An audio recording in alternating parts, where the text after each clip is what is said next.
Could Africa's most brutal and repressive dictatorship be coming to an end? For over 3 decades, Issayas Afewerki has ruled Eritrea with an iron grip, turning it into one of the most secretive and authoritarian countries in the world. His regime has crushed dissent, forced citizens into indefinite military service and kept the country in near total isolation.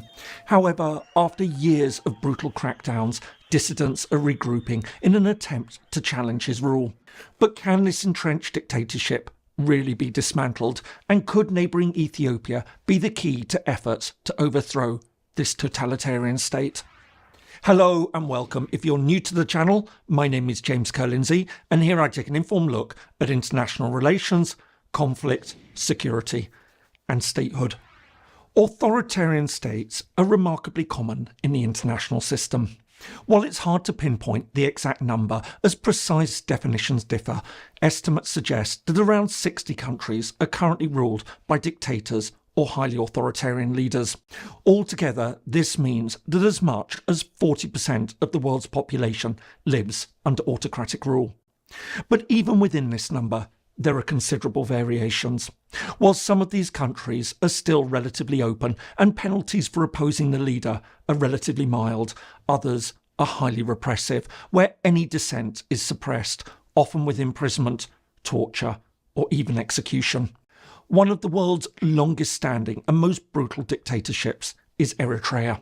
For over 30 years, Issayas Afewerki has ruled his country with absolute authority, cutting it off from most of the world and turning it into what's often been called Africa's North Korea.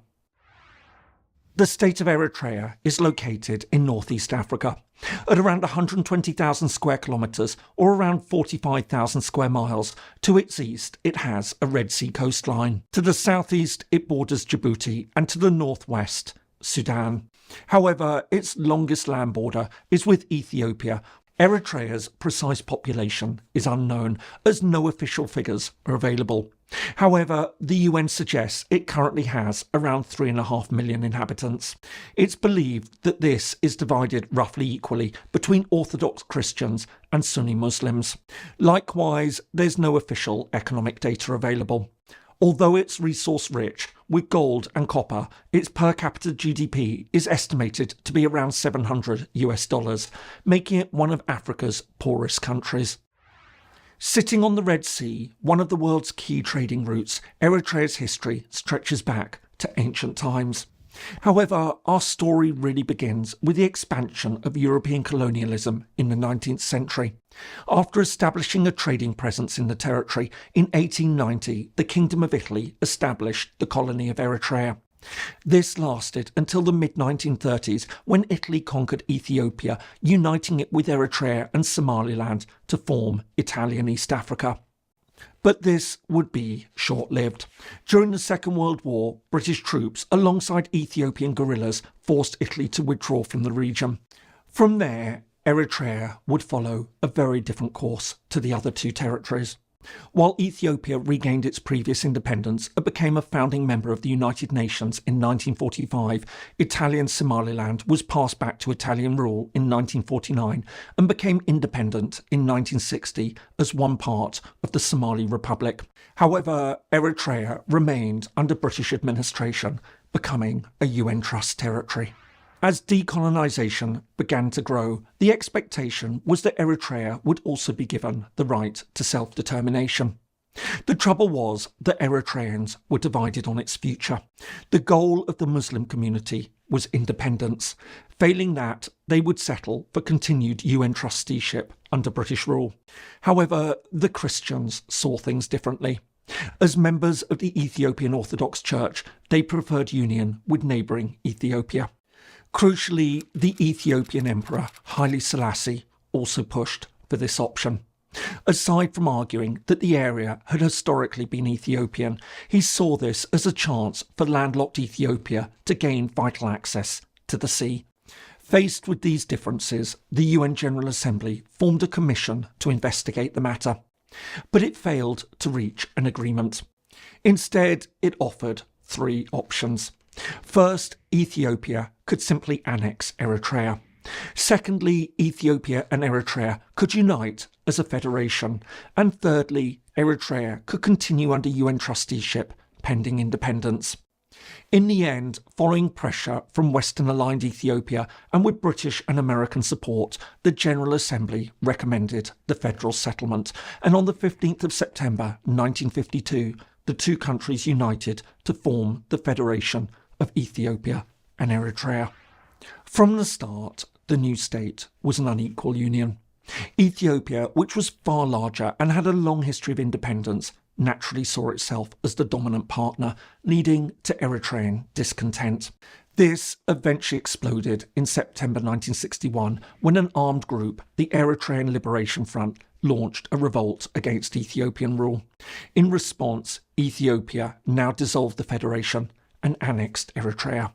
While the Eritrean War for Independence continued over the next decade, events took a different turn in September 1974 when Emperor Haile Selassie was overthrown and Ethiopia came under the rule of a Marxist military dictatorship. As Ethiopia as a whole was thrown into civil war, the ELF joined with other rebel groups to oppose the new regime. However, in the late 1970s, the ELF split. Under its new leader, Issayas Afewerki, the new Eritrean People's Liberation Front, the EPLF, quickly became the dominant Eritrean faction. Although the fighting in Ethiopia and Eritrea continued throughout the 1980s, by the end of the decade, things were changing. As the Soviet Union collapsed, the military regime lost its benefactor and the balance shifted in the rebels' favour. In late May 1991, they entered the Ethiopian capital, Addis Ababa, and overthrew the military government. The overthrow of the regime marked a decisive moment for Eritrea as the EPLF announced plans to hold an independence referendum. Crucially, the group's rebel partners, who'd by now formed the new Ethiopian government, agreed that Eritrea could no longer be held in the union against its will. In April 1993, Eritreans almost unanimously voted for statehood, and just a month later, the state of Eritrea joined the UN as the world's newest country. I hope you're finding this helpful. If so, please do give it a like and perhaps subscribe if you haven't already. It all really helps. Thanks so much, and now back to the video. At first, there were hopes that Eritrea would become a modern democracy. Under Afewerki, who'd become president, international support poured into the new country. Meanwhile, a draft constitution unveiled in 1997 enshrined democracy and civil liberties. However, things soon broke down.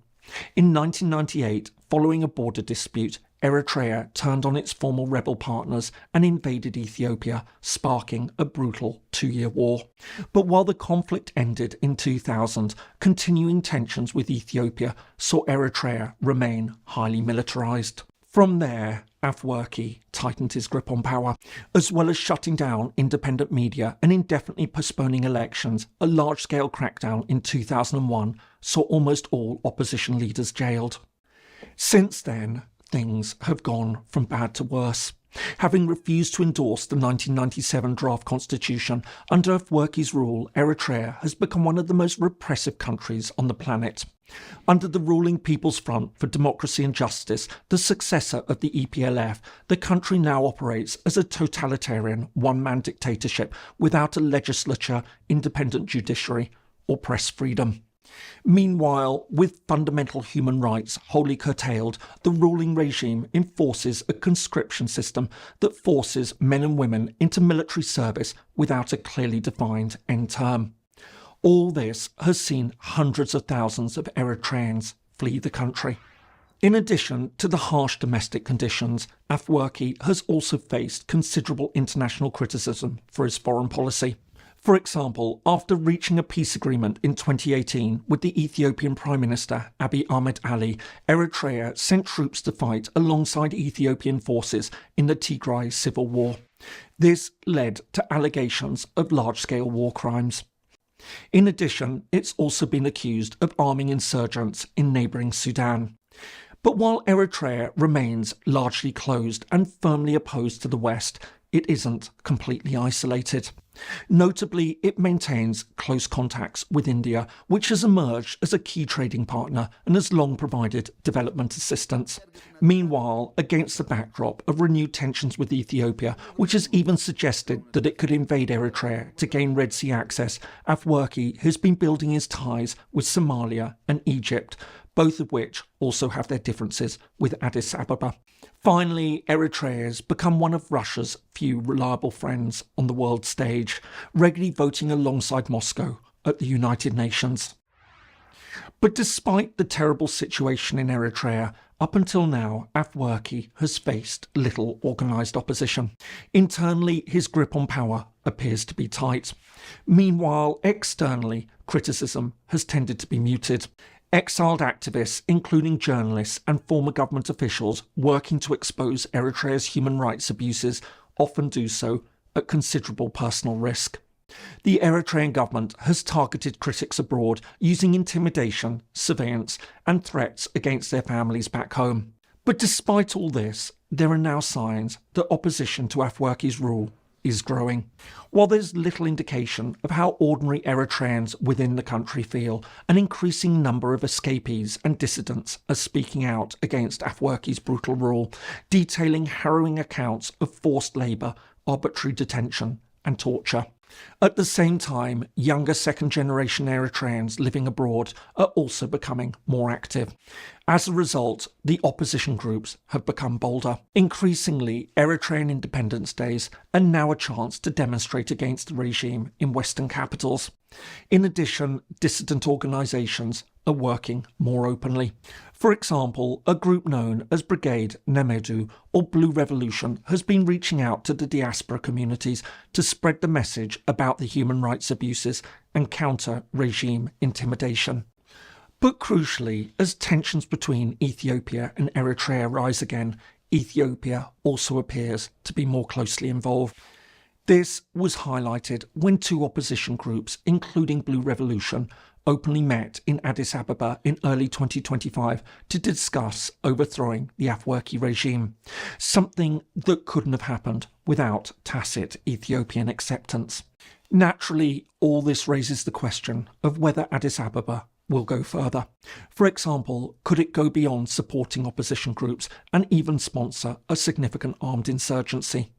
More radically, and given the renewed tensions with Eritrea, could it even invade the country and carry out regime change? While neither option can be wholly discounted, especially given the history of tensions between the two countries, both possibilities seem unlikely. Given Eritrea's heavy fortifications, an insurgency would be almost futile. Likewise, an invasion would be hugely risky.